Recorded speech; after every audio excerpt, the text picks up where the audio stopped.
Selamat datang di channel Natalius Nata. Jangan lupa dukung channel ini dengan klik tombol subscribe dan bunyikan loncengnya supaya Anda bisa mendapatkan berbagai informasi lainnya. Kemudian jangan lupa klik tombol like dan tuliskan komentar Anda supaya kita bisa saling berbagi serta share video ini ke orang-orang lain. Oke, rekan-rekan guru semua, pada video kali ini saya akan berbagi informasi seputar kebijakan kurikulum untuk pemulihan pembelajaran setelah pandemi. Kebijakan ini dikeluarkan oleh Kemendikbud pada bulan November tahun 2021. Oke, langsung saja kita simak seperti apa kebijakan kurikulum tersebut. Kurikulum yang baru ini disebut dengan kurikulum prototip, yaitu mendorong pembelajaran yang sesuai dengan kemampuan siswa serta memberi ruang lebih luas pada pengembangan karakter anak dan kompetensi dasar. Kurikulum prototip memiliki beberapa karakteristik utama yang mendukung pemulihan pembelajaran setelah masa pandemi. Yang pertama, itu lebih pada pengembangan soft skill dan karakter. Dalam hal ini, anak atau peserta didik ditekankan pada akhlak mulia, gotong royong, kebinekaan, kemandirian, nalar, kritis, dan kreatif. Kemudian untuk mendapatkan ini porsinya itu melalui pembelajaran yang berbasis proyek. Nah, saya kira Bapak Ibu sudah tahu apa yang disebut dengan proyek. Kemudian yang kedua yaitu fokus pada materi esensial sehingga ada waktu cukup untuk pembelajaran yang mendalam bagi kompetensi dasar seperti melalui literasi dan numerasi. Jadi dalam hal ini materinya itu fokus pada hal-hal yang paling penting sehingga kita masih ada waktu lain untuk memberikan pendidikan yang berupa literasi dan numerasi. Kemudian yang ketiga yaitu adalah fleksibilitas bagi guru untuk melakukan pembelajaran yang sesuai dengan kemampuan murid atau teach at the right level dan melakukan penyesuaian dengan konteks dan muatan lokal. Dalam hal ini berarti guru akan diberi kemudahan dalam melakukan pembelajaran. Nah, seperti apa kebijakan baru tersebut sesuai dengan jenjang pendidikan? Langsung saja kita lihat. Untuk jenjang pada PAUD atau pendidikan anak usia dini, yaitu kegiatan bermain itu menjadi proses belajar yang utama. Kemudian penguatan literasi dini dan penanaman karakter melalui kegiatan bermain belajar yaitu berbasis buku bacaan anak ya. Kemudian fase pondasi itu untuk meningkatkan kesiapan bersekolah. Jadi pada pendidikan PAUD ini lebih mengutamakan kepada kesiapan anak untuk bersekolah. Kemudian yang keempat adalah berbasis proyek.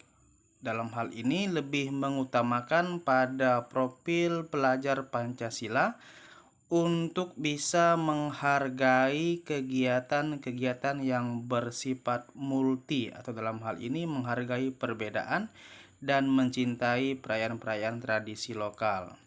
Sedangkan pada jenjang sekolah dasar yaitu penguatan kompetensi yang mendasar dan pemahaman yang holistik atau umum. Dalam hal ini kita bisa melihat untuk memahami lingkungan sekitar tidak ada lagi perbedaan antara mata pelajaran IPA dan IPS karena akan digabung menjadi satu mata pelajaran yang disebut dengan ilmu pengetahuan alam dan sosial disingkat dengan IPAS.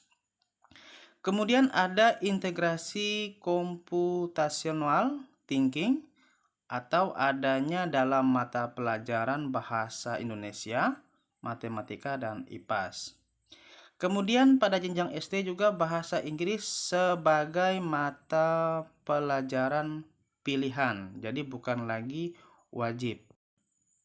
Kemudian pada jenjang sekolah dasar, pembelajaran juga harus berbasis proyek. Dalam hal ini untuk penguatan profil pelajar Pancasila. Nah, ini wajib dilakukan minimal 2 kali dalam 1 tahun ajaran. Sedangkan pada kebijakan jenjang sekolah menengah pertama atau SMP, penyesuaiannya itu dengan perkembangan teknologi digital. Dalam hal ini berarti mata pelajaran informatika atau yang biasa kita kenal juga dengan komputer dan teknologi menjadi mata pelajaran wajib. Dan panduan untuk guru-guru yang mengajar informatika disiapkan untuk membantu guru-guru pemula, sehingga guru mata pelajaran tidak harus berlatar belakang informatika. Jadi dalam hal ini semua guru itu harus bisa menyampaikan pembelajaran secara informatika. Dan juga sama, pembelajaran berbasis proyek untuk penguatan profil pelajar Pancasila dilakukan 3 kali dalam 1 tahun ajaran. Kemudian kebijakan pada jenjang sekolah menengah atas atau SMA, yaitu lebih fleksibel untuk disesuaikan dengan minat siswa, karena pilihan pada level mata pelajaran atau bukan program peminatan atau penjurusan. Untuk di kelas 10, pelajar menyiapkan diri untuk menentukan pilihan mata pelajaran di kelas 11. Mata pelajaran yang dipelajari masih sama dengan yang ada di tingkat SMP. Kemudian di kelas 11 dan 12, pelajar wajib mengikuti mata pelajaran dari kelompok mata pelajaran wajib dan sudah memilih mata pelajaran dari kelompok MIPA, IPS, bahasa, dan keterampilan vokasi yang sesuai dengan minat, bakat, dan aspirasinya. Pembelajaran berbasis proyek juga dilakukan untuk profil pelajar Pancasila dan minimal dilakukan 3 kali dalam 1 tahun ajaran, dan pelajar sudah menulis esai ilmiah sebagai syarat untuk kelulusan. Bagaimana dengan SMK? Untuk kebijakan di jenjang SMK, dunia kerja dapat terlibat dalam pengembangan pembelajaran. Kemudian struktur lebih sederhana dengan 2 kelompok mata pelajaran, yaitu umum dan kejuruan. Presentasi kelompok kejuruan meningkat dari awalnya 60% menjadi 70%. Kemudian penerapan pembelajaran berbasis proyek dengan mengintegrasi mata pelajaran terkait. Kemudian praktek kerja lapangan atau PKL menjadi mata pelajaran wajib minimal 6 bulan atau 1 semester. Kemudian pelajar dapat memilih mata pelajaran di luar program keahliannya.